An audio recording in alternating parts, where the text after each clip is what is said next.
pun Kanjeng Rama kados pundi? Nembe niki enten wong wani mameraken kekuatan ning ora kelingan. Duwe Kuntawijaya Danu nek ora dilakoni apus-apus kaya-kaya ora duwe pusaka Kuntawijaya Danu. Duwe pusaka Krewaja kanggo srana piyandel. Oh karna ucapmu lan tembungmu sethithik tengi ning akeh gawe jelek. Apa kowe wong sekti ning mbok yo ora usah dipamer-pamerake, dadak kowe kuwi nyamah marang kang dadi asmane Prabu Salya. Ngarani wong ora wani peperangan, ngarani wong wedi getih, bola bali kowe nuding karo aku dianggep aku wong ora wani Bajapara. Ora tau weruh nom-nomane Prabu Salya. Jaman aku isih ngaku Narasoma. Kelingan ora? Kowe urung lahir, aku isih ngaku Narasoma. Agek maratuwaku wae Begawan Bagaspati tak pateni dari kan. Lah kowe mantu urung tau mateni maratuwane wani apa ora kowe? Apa kira-kira kowe arep nantang marang kridane Prabu Salya? Bratayuda ora usah pendolan Kurawayu. Saiki maratuwa karo mantu tanding wae. Dadi muleno margane pati tangan tertepuk lawe bocah.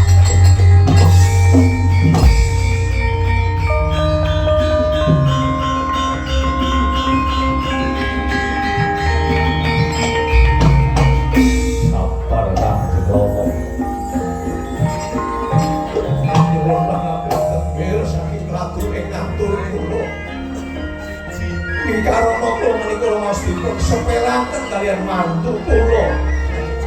Karana nggih. Maturipun Kakang Prabu Karna panjenengan tangguling samudra mangan sawit. Kantos piyambakipun kami dilampung saking kraton. Monggo nggih. Panjenengan menika manos tunggal. Badhe dipun singgah semangka nggih monggo. Badhe dipun kukuhi nggih monggo ning niat kula. Wonten kula menika nyepelaken dhateng kridhanipun panjenengan anggenipun semedya tandhingan para Pandhawa. Ning niat kula Kurawa karo Pandhawa ampun ngantos wonten pergejegan wong perkawis waris tilaranipun tiyang saipun.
Koko Prabu Sri Bathara Kresna rawuh wonten ing Praja Ngastina.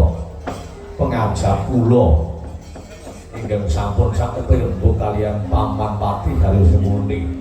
Murih sampun ngantos nyuwun singgarwa Ngastina Koko Prabu Sri Bathara Kresna badhe kula jak kembul Bojana Handrayana ing tundhunipun badhe kula perjaya kanthi dayaning Darpeksi. Iki malah tembung cerita iki. Ibarat wong golek iwak iwake dening banyu laku durung suring banyu. Kula menika mboten saruju, kone yang ora saruju nggih. Sapa gawe nganggo wong nandur arep ngunduh, tandurane elek, tukulane elek. tandurane becik, tukulane becik ketimbang kelirang-keliru karo Bathara Kresna. Ayo Salyo, pamit bae ora usah mekseni Salyo. Pamit kok.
Niku kala pengaribawa kalian Sang Prabu Salya lan kala pengaribawa kalian Resi Mahatma Bisma. Kawit mangke menawi kula gegoyonan murung-murung dipun wastani wong tuwa sing kakek dina. Nek Juni dawuh paring pangandika lakne gondel. Dek Juni tesih kengetan. Nggih, kengetan. Kengetan nalikanipun mampir sareng-sareng napa mboten Dek Juni? Nggih. Dawuhe mrempak. Apa nggih Dek Juni leres? Ning nggih wau Kakang. Leres menapa ngendikanipun Sang Mahatma Bisma sapa gawe nganggo, sapa nandur ngunduh. Ora mesti sapa gawe nganggo wong nandur ngunduh iki kan tandurane maher. Nah, nandur nonge pirang-pirang dilaku ulane ora manyo ora sitaku nduk. Ora mesti Dek Juni. Oh nggih.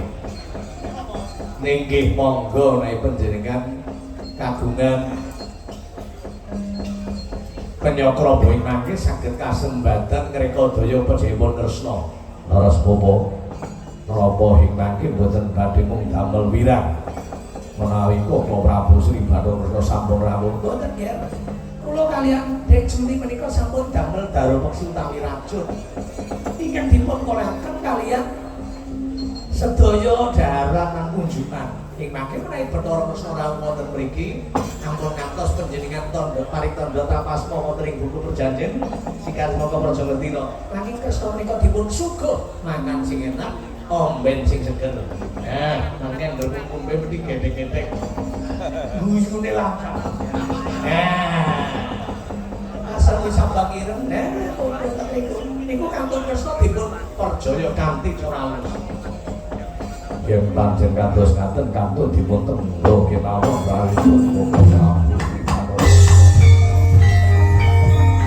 Kandhane kang sekarang